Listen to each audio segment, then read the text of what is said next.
हामी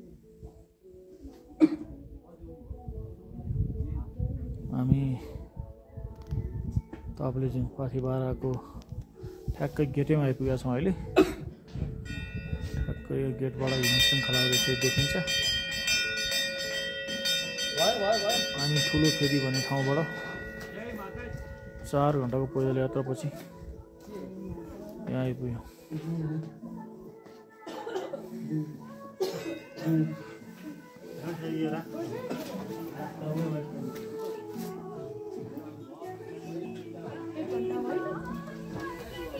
कस्तो भइरहेछ अहिले? एकदम रमाइलो। आनन्दले आइपुग्नु भयो? आनन्दले। कुनै लेप लाग्ने यस्तो केही पनि भएन, एकदम राम्रो छ। माताको कृपाले माताले शक्ति दिनुभएको। अनि मामा तपाईँ चाहिँ के ट्याक्सीमा आउनुभएको? हिँडेर आउनुभएको? यत्रो बाटो सबै ट्याक्सीमा हिँड्छन्, तपाईँ कसरी आउनुभयो त? हिँडेर आएको, शक्ति दिनुहुन्छ। शक्ति माताले शक्ति दिनुभयो। बाबाको आशीर्वाद पाउनुभएको छ होइन? त्यही त, यत्रो टाढा हामीलाई बरु यहाँ कति कठिन भइरहेछ। यो बाटो हामी हिँडेर आयौँ अहिले। यो गेट हो।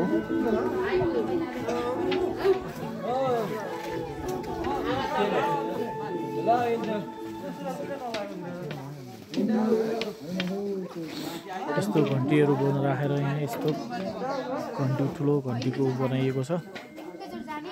सौन्दर्यको लागि निर्माण गरेको हो। कृपया घन्टी नहलाइदिनुहुन, हार्दिक अनुरोध गरिन्छ भनेर सूचना पनि टाँसिएको छ यहाँनिर।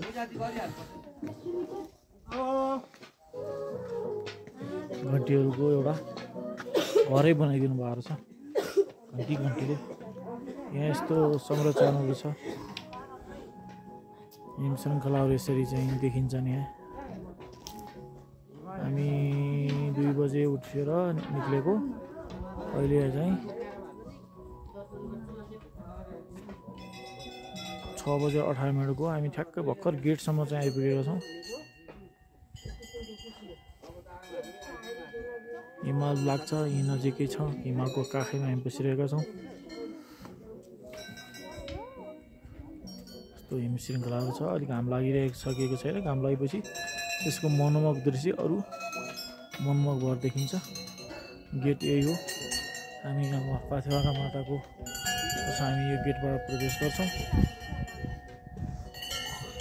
घाम लागेपछि यहाँलाई नेट पनि छैन अहिले। घाम लागेपछि यहाँलाई हामी प्रत्यक्ष देखाउनेछौँ है त। अहिलेलाई त्यो हिम श्रृङ्खला